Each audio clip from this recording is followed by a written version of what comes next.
சுஜாதா அவர்கள் எழுதிய அப்சரா சஸ்பென்ஸ் நிறைந்த ஒரு கிரைம் நாவல். அதனுடைய பகுதிகள் கேட்டுட்டு இருக்கோம். அந்த நாவலோட அடுத்த பகுதியை இப்போ இந்த வீடியோல கேட்கலாம். பகுதி 3. பகுதி 2னுடைய தொடர்ச்சி இப்போ கேட்க போறோம்.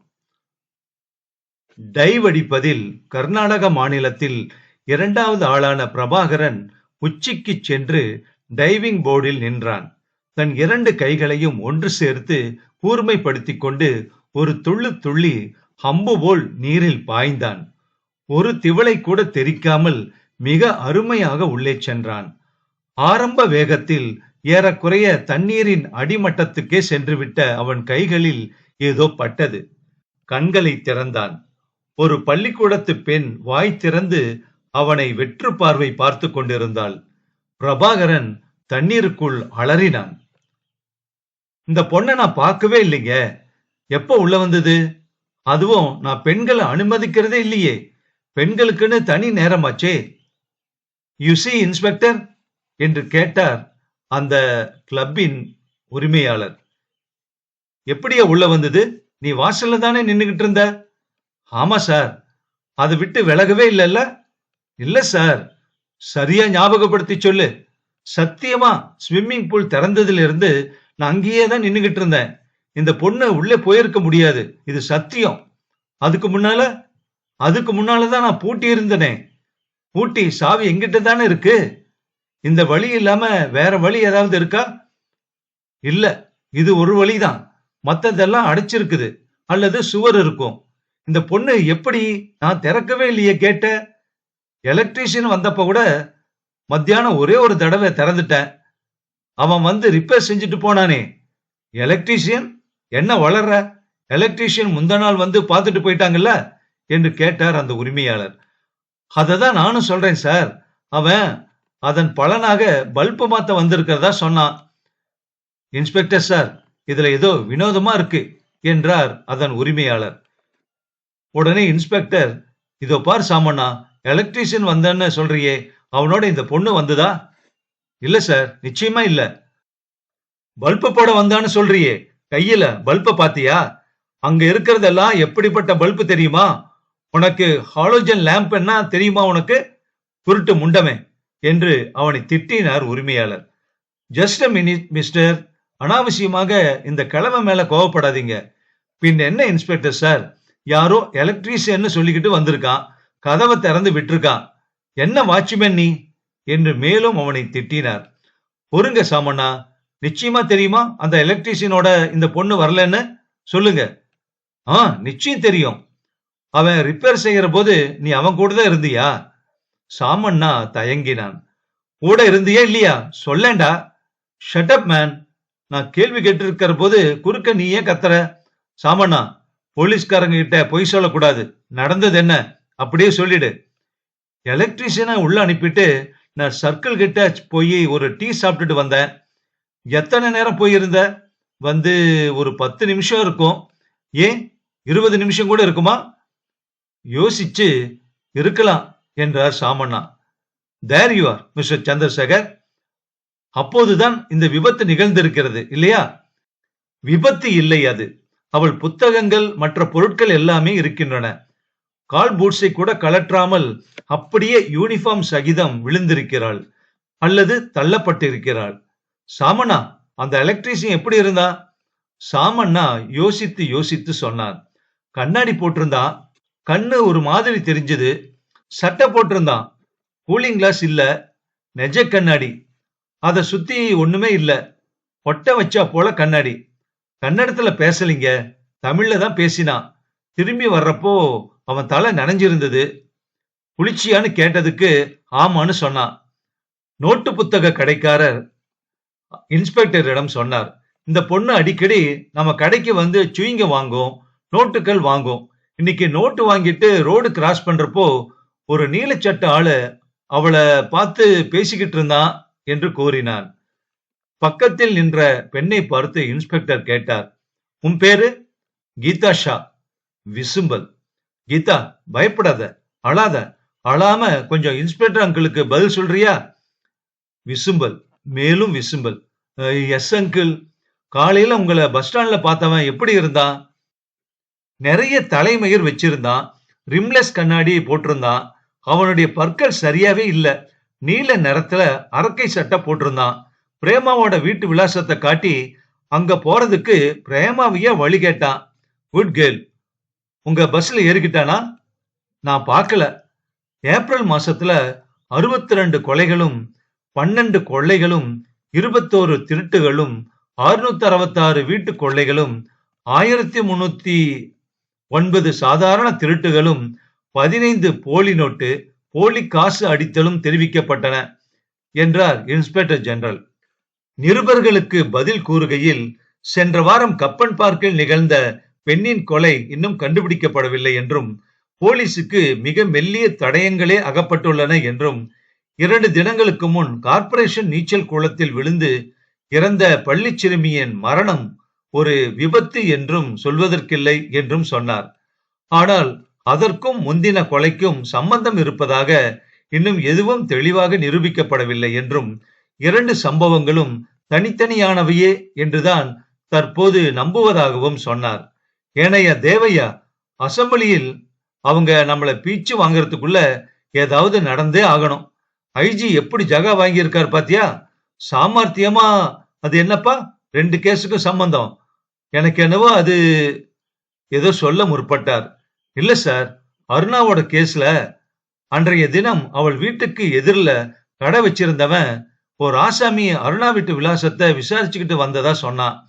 இதுதான் அந்த வீடு என்று அவன் எதிர் வீட்டை காட்டினதும் அவன் நேராக அங்கே செல்லாமல் சற்று தள்ளி போய் நின்றிருந்தானாம். அப்புறம் அருணா வெளியே வந்து சென்றபோது மறுபடி கடைக்காரனிடம் வந்து, இதுதான் அருணாவா என்று கேட்டானாம். அப்புறம் அவன் என்ன செய்தான் என்று சரியாக வர்ணிக்கவும் முடியவில்லை. சின்ன பையன் போல இருந்தான் என்றான். கண்ணாடி போட்டுக் கொண்டிருந்தானா என்பதை பற்றி சந்தேகமாக சொல்கிறான் சார். ரிம்லெஸ் கிளாஸ் அணிந்திருந்தால் சில வேளை ஞாபகப்படுத்திக் கொள்வதில் சந்தேகம் இருக்கும் இல்லையா?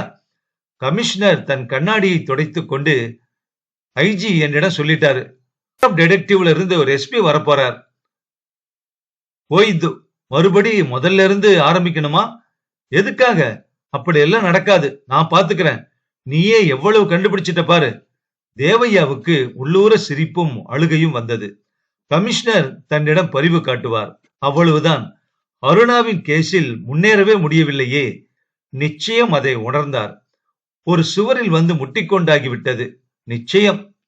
தேவையா அந்த பிரேமாவின் கேஸை விசாரித்துக் கொண்டிருக்கும் சப் இன்ஸ்பெக்டர் இப்ராஹிமை கூப்பிட்டு விசாரித்தார். அவருக்கு என்னவோ ஒரு இளைஞன் விலாசம் காட்டி விசாரித்த செய்தி 2 கேசுகளிலும் பொதுவாக இருப்பதாக பட்டது. இதை ஐஜி விசாரித்த போது அவரிடமும் சொல்லிவிட்டார். தேவையாவுக்கு தன்னிறக்கம் பீறிட்டது. என்னால் முடியவில்லை, நான் இதற்கு லாயக்கில்லை. கூட்டத்தில் மீசையை முறுக்கிக் கொண்டு குச்சியை சுழற்றுவதில் நான் விற்பனன். இது மூளைக்கு வேலை. சிஓடி காரர்கள் தான் வர வேண்டும். நிச்சயம் 2 கேஸிலும் பொதுவான அம்சம் 1-2 இருக்கிறது. இளைஞன், ரிம்லெஸ் கண்ணாடி போட்டவன், சூழ்நிலையை பற்றி கவலையே படாமல் பொது இடங்களில் செய்த கொலைகள். முன்பு பார்க், இப்போது ஸ்விம்மிங் பூல். 3. சரஸ்வதி பாய். பாய்? என்ன பாய்? எங்க அம்மா எனக்கு சரஸ்வதின்னு தான் பேரு வச்சாங்க. நான் தான் 30 வயசான அப்புறம் பாய் சேர்த்துக்கினேன். டிராமாவுக்கு நல்லா இருக்குல்ல? இப்ப என்ன வயசு உனக்கு? 24. பின்பக்கம் வளர்ந்துகிட்டு இருக்கியா? அப்புறம் சொல்ல மறந்துட்டனே, அல்சூர் லேக்ல நான் பாட்டுக்கு வந்துகிட்டே இருக்கேன். கமலஹாசனை பஸ்ல வச்சு ஷூட்டிங் பண்றாங்க. எனக்கு எப்படி இருக்கும்? அப்படியே ஓடுன. என்ன கிட்ட விட மாட்டேன்னு சொல்லிட்டானுங்க. தூரத்துல இருந்தே பாத்துக்கினேன். சின்ன பையன்கா, நான் எத்தனையோ தடவை பார்த்திருக்கேன்டா. அப்ப நீ நாளைக்கு வரியா வள்ளியா சொல்லு? நாளைக்கு விட்டுடு, கோயிலுக்கு போகணும். சின்னதுக்கு உடம்பு சரியில்லை, வெள்ளை கட்டி போடணும். ஆமா, யாரு டைரக்டரு? அதான் துரை. வேடப்பா, நான் வரல. அந்த மனுஷன் முண்டை கிண்டன் எல்லாம் கண்ணா பின்னான்னு திட்டுவான். இப்ப திருந்திட்டாரு. அந்த மனுஷன் திருந்தவே மாட்டான்டா. நல்ல தண்ணி கேஸ் வேற. அவனை மட்டும் விட்டுட்டு நீ வேற எங்கனாச்சும் கூப்பிடு, நான் வரேன். ஒரு தாட்டி கேஜிஎஃப்க்கு உடனே வாணியே, வந்தேனா இல்லையா? என்ன ராணி நீ? சரஸ்வதி பாய்க்கு 35 வயது இருக்கும் என்பதை அவள் கண்களின் கீழ் வட்டமும் கழுத்தில் தாவாய் கட்டையின் அடியில் தொங்கிய சதையும் காட்டியது. இடுப்பு பெரிதாகி இப்போதெல்லாம் அவள் நாடகங்களில் பெல் பாட்டம்ஸ், நிஜார் எல்லாம் அணிவதில்லை. நான் மாட்டேன்பா இந்த வயிறை வச்சுக்கிட்டு. சரஸ்வதி பாய்க்கு ஒரு வட்டாரம் இருந்தது. தமிழ் நாடகம்.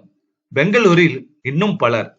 வீரசிம்மன், விதியா சதியா போன்ற நாடகங்கள் எழுதி டவுன் ஹாலில் மாதம் 2 தடவையாவது அரங்கேற்றுகிறார்கள்.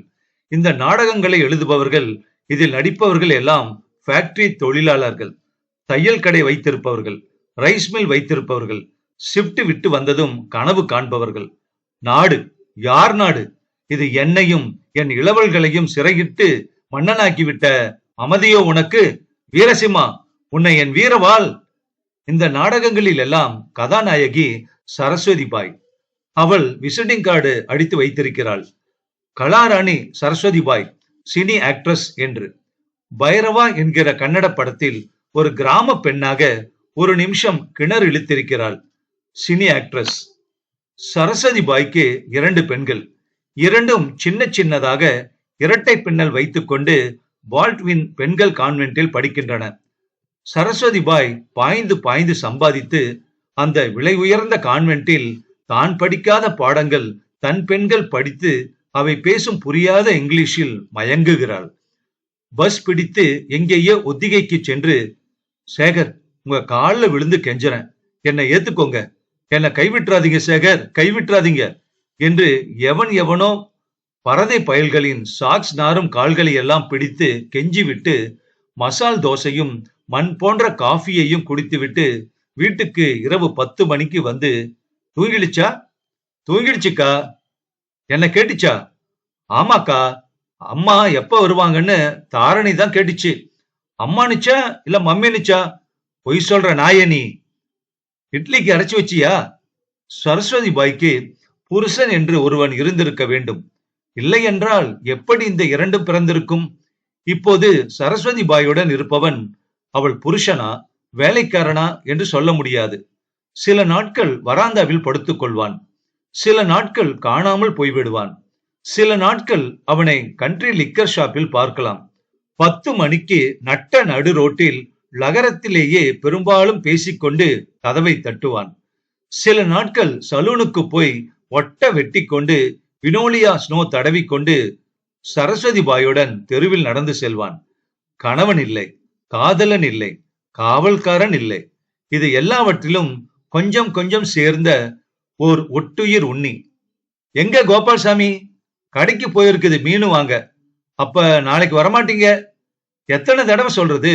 நீ 200 ரூபாய் கொடுத்தாலும் நாளைக்கு என்னால வர முடியாது. எனக்கு ஷூட்டிங் இருக்குது. அடிசக்க. கன்னட படமா? இல்ல, தமிழ். மனோரமா, குமாரி பத்மினி, அப்புறம் இவரு ஏவிஎம் ராஜன்னு எல்லோருமே இருக்காங்க. நாளைக்கு அவுடோர் நந்தி ஹில்ஸ் போறாங்க. அதுல நீ என்ன பார்ட்டு? தெரியல, வர சொல்லி இருக்காங்க. அப்ப நாளைக்கு வேண்டாம், வியாழக்கிழமை வரேன், வா. மம்மி என்று அப்போது அழைத்து கொண்டே தாரணி அவளிடம் வந்தாள். என்ன கண்ணு? தாரணி அவள் அம்மாவை கொஞ்சம் இளமைப்படுத்தி கடைந்து சின்னதாக்கினார் போல இருந்தாள். கருப்பு. இதுல என்ன போட்டிருக்குது? படிச்சு காமிங்க மம்மி. தமிழில் உயிர் துடிப்புள்ள நாளிதழ்களில் ஒன்று அது.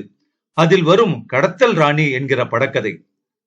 மறுநாள் மற்றொரு கடத்தல் புள்ளியான ஜேக்கப்பை தேடி கல்பனா வந்தாள். காதல் கிளியே, ஏது இன்று இந்த பக்கம்? ஜேக்கப், சரசமாட இது நேரமல்ல. நாம் மோசம் போய்விட்டோம். என்ன என்ன மம்மி? ஒண்ணுமே புரியல எனக்கு. இது 69வது கண்ணு. பாக்கி 68 படிச்சிருந்தாதான் இது புரியும்.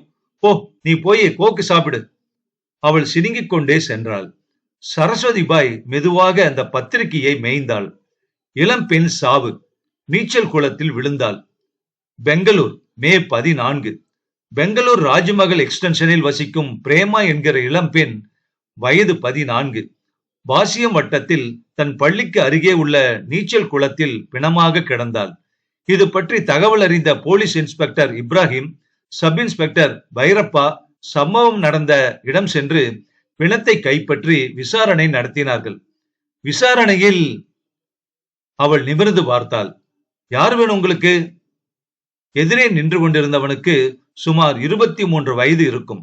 இளைஞன், அடர்ந்த தலைமயிர். வரம்பில்லாத கண்ணாடி. தன் கையில் இருந்த காகிதத்தில் எழுதியிருந்த விலாசத்தை காட்டி, 47A அல்சோ டாங்க் ரோடு இதானே? ஆமா. சரஸ்வதி பாய்ங்கிறது நான் தான். நீங்க யாரு? அவன் சிரித்தான். பற்களில் ஒன்று வரிசை தப்பி இருந்தது.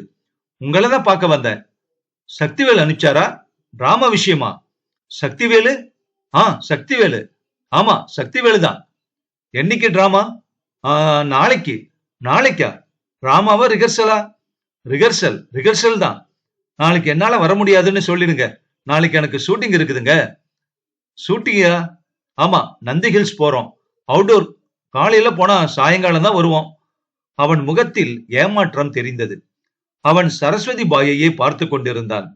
இவளுக்கு அகலமாய் பொட்டு வைத்து பட்டுப் புடவையும் கட்டிவிட்டால் அம்மா போலதான் இருப்பாள். நிறம் சற்று கம்மி. மீன் கிடைக்கல சரஸ்வதி. நல்லாவே இல்ல. உனக்கு ஏதாவது ஒழுங்கா வாங்கிட்டு வர தெரியுமா? நாத்த மீனை வாங்கியாரவா? ஆமா சரசு. ஐயா யாரு? ஐயா டிராமாவுக்காக கூப்பிட வந்திருக்காரு. சட்டுன்னு நீ போய் ஒரு டீ வாங்கிட்டு வந்துரு.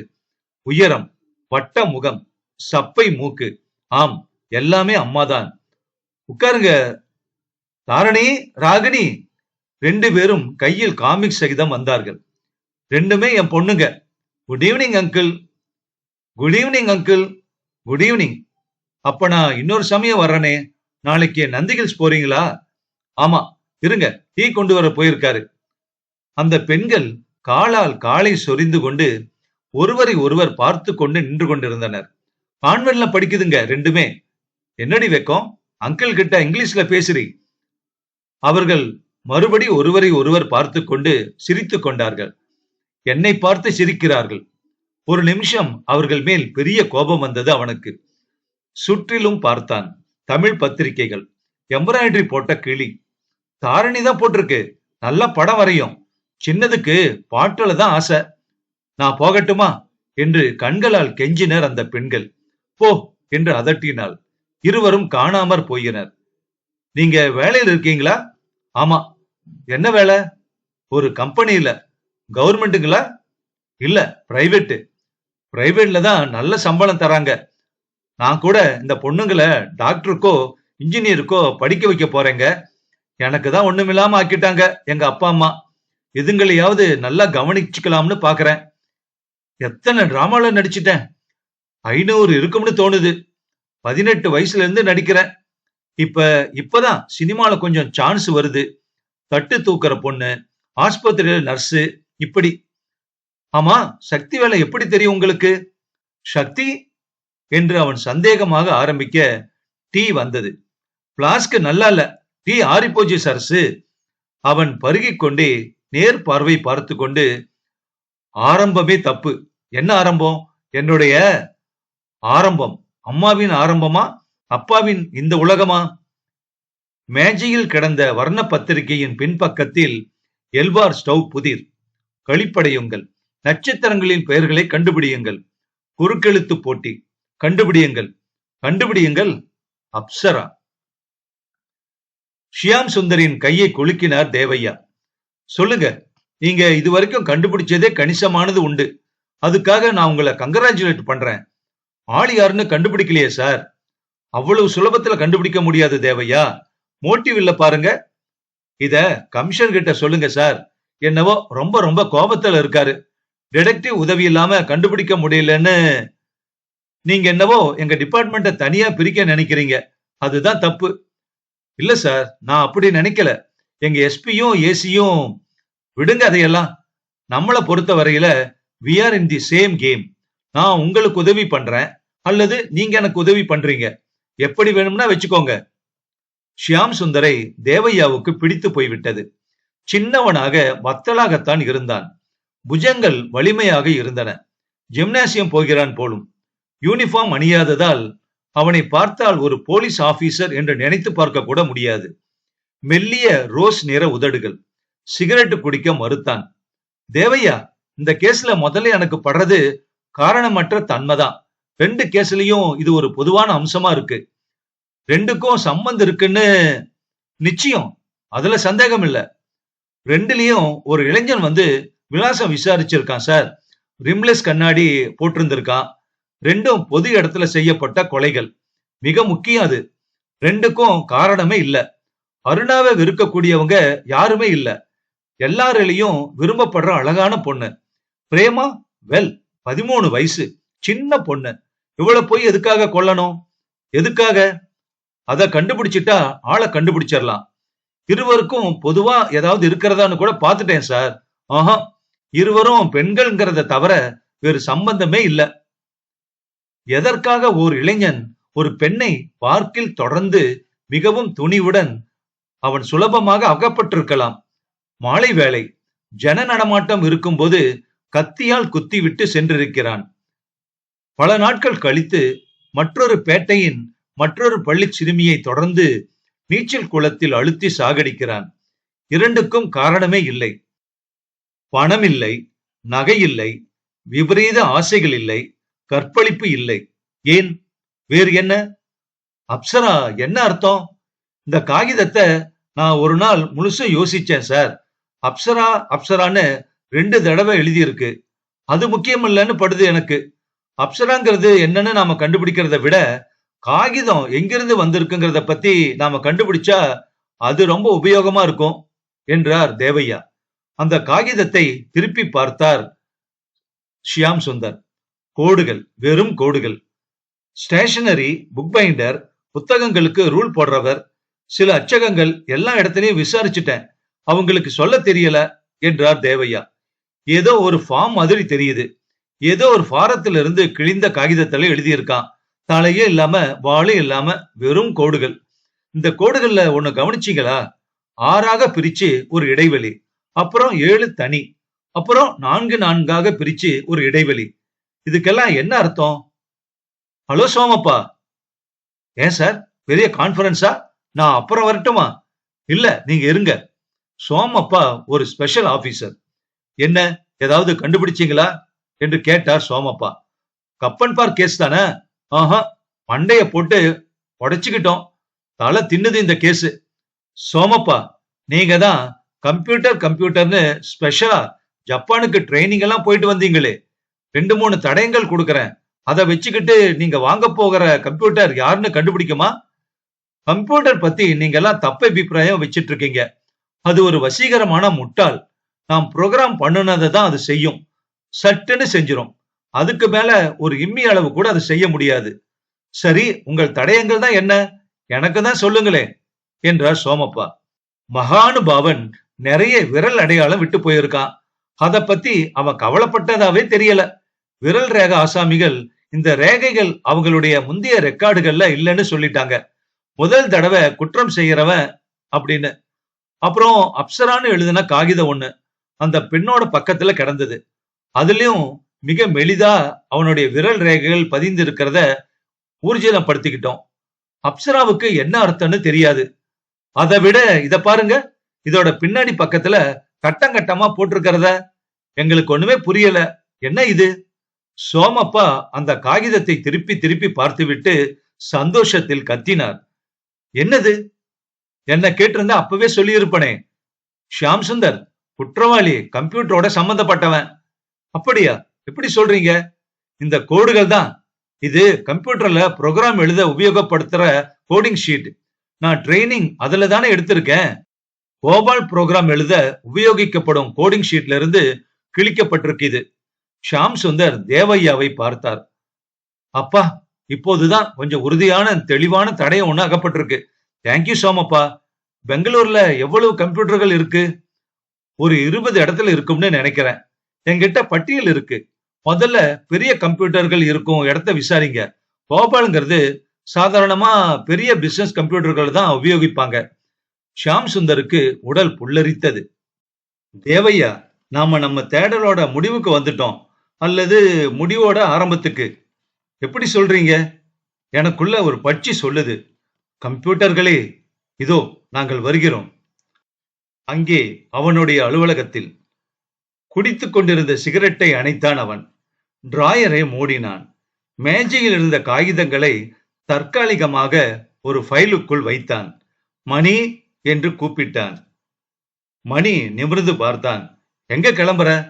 எனக்கு வேலை இருக்கு. பாஸ் கிட்ட சொல்லிடு. ஏன், நீயே சொல்லிட. ஏய் சொல்லிடுறா. என்ன உனக்கு? ஒரு ஜோலி.